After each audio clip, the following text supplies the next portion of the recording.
But let's go over this. So apparently, the FBI is investigating George Santos's role in $19 million sale between donors. And the issue is that his income basically in 1 year went from what he reported, it went from $55,000 in a year to a huge range. Matter of fact, let's just look. I think it was like 2.7 to $11 million. Like the range was insane. Like this dude is getting himself into some crazy fucking trouble. Okay, so U.S. Congressman George Santos is once again under scrutiny, this time for his role in the sale of a multi-million-dollar yacht. Santos, already under House Ethics Committee investigation for, among other possible violations, sexual misconduct, is also facing numerous federal investigations, including criminal investigations. Oh, get off the screen. Oh, they're gonna make us look at it. The Federal Bureau of Investigation has launched a probe into the New York Republican's role in the sale of a $19 million yacht to two of his donors. The New York Times reports Representative Santos, by many accounts, mingled campaign fundraising with personal business opportunities. And obviously, that's where the biggest issue lies. Several donors have described encounters with Mr. Santos at fundraisers in which he would describe deals he could broker with other donors in industries, including insurance and pharmaceuticals, or he would tell them about donors who were seeking to sell businesses or luxury items, the Times added. Mr. Santos would offer to bring people together with the implicit understanding that he would take a cut, they said. The pitches were often paired with requests for donations. Now, again, this in and of itself isn't illegal, but the problem is that they're investigating him for the commingling of campaign funds with this type of business. So, I mean, George Santos, I mean, this dude, Donald Trump don't lie as much as this dude. This dude don't tell regular lies. He really doesn't. Like he can't tell the truth. This dude is sick. We continue. In a December interview with Semaphore, Santos attempted to fill in a few details about his dramatic rise in income. So here's what we mentioned before. Right, definitely, Libby. They should just do that, but that's unfortunately we have to fight for it. The fight continues. Okay, so here we go. When he first ran for Congress in 2020, he said he made $55,000 a year. In 2022, he came into sudden riches, making between $3.5 million and $11.5 million from a company he founded called the DeVolder Organization in 2021. Oh, that's quite a disparity. It's not like, that'd be one thing if it was like, I think it was between like maybe $21,000 and $23,000. Even that, with that, that's still too high. It'd be different to be like, I think it was like $35, $40, something like that. It was between $3.5 million and $11.5 million. That's $8 million more dollars. Like that's quite a bit of money that has fraud written all over it. But he is a fraud, so of course.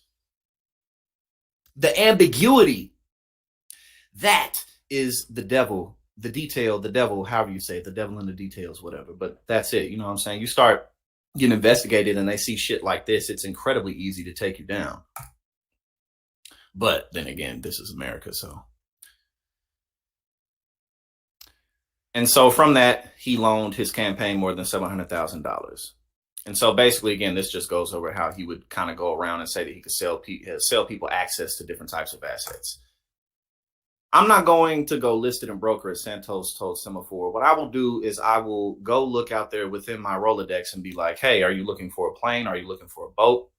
I just put that feeler out there. If you're looking for a $20 million yacht, my referral fee there can be anywhere between $200,000 and $400,000. But still, bro, like, how do you, I made somewhere between $3.5 and $11.5 million. Somewhere in there. Like, bro, like, come on, man. This dude, he needs to be in a fucking asylum. This week, Politico reported Santos had already filed to run for re-election. See, man, you fucking up, man. You fucking up. I mean, you've been fucked up with, your whole life. You know what I'm saying? Because he didn't just start doing this type of line when he ran for Congress. He's been doing this. But you fucked up. I'm going to run for re-election. Like, bro, get out of Congress. Get out of Congress and do your thing on social media. You will make way more money doing that. And nobody will really give a fuck about you because you won't be in Congress. You have no consequence. And nobody gonna care. You might at some point I'm sure down the line get arrested for fraud because you a con artist. But that's on you. You know what I'm saying? Like, bro, get out of Congress, man. He don't know how to crook right. He don't know what he doing. Okay, so it was mentioned that he's looking to do that again as a way to pay his campaign or pay back the loan for his campaign, which is $700,000. And actually, oh, I remember this is an important part right here that we're going to go over because this is actually kind of a larger reflection on the 2024 presidential race, especially the Republican primary.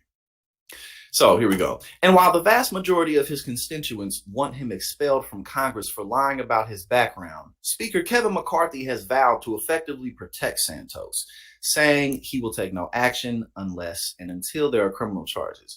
Now, the thing about this is, and why I wanted to highlight that, is because this brings Donald Trump, Ron DeSantis, the Republican Party, to 2024 presidential primary. It brings it all into play. Why? Kevin McCarthy is one of the two most powerful Republicans in the entire country, just in terms of the position that he's in, not like who he is necessarily, but the seat he's in. Speaker of the House, you know what I'm saying? Him and Mitch McConnell, you know, dynamic duo right there. They're not even willing to go after George Santos, a man who their own constituency really doesn't want there. So, but they're going to fight against Donald Trump? No, they're not. They're not going to effectively fight against Donald Trump. They haven't done it thus far. All they do is, oh, his crowd sizes aren't as big as they used to be. Yeah, but they're still bigger than everybody else's. You know what I'm saying? So, it's the little things sprinkled here and there. And actually, we're going to go over too in a sec. Ron DeSantis, he made some comments about Ukraine that Republicans are openly, a couple of Republican politicians are openly speaking against.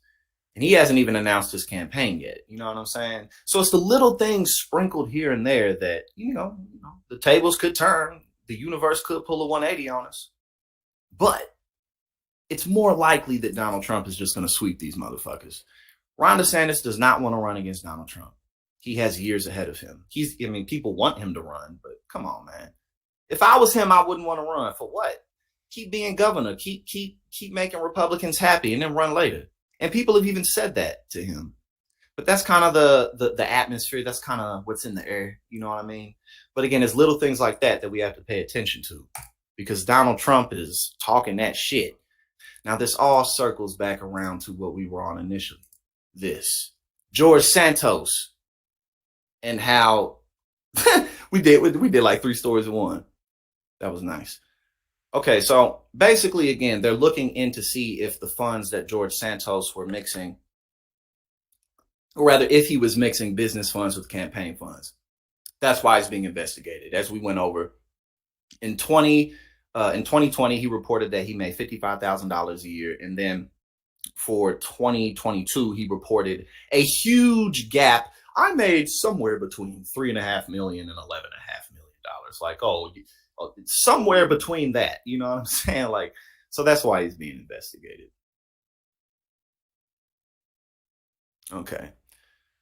So I'm telling, man, that's the thing, man. George Santos, you probably never gonna see this, but I can't be the only one telling you to drop the fuck out. Everyone's telling this motherfucker to drop out of Congress. What the hell am I talking about? I can't be the only one. Everybody telling this motherfucker to drop out of Congress. Okay, now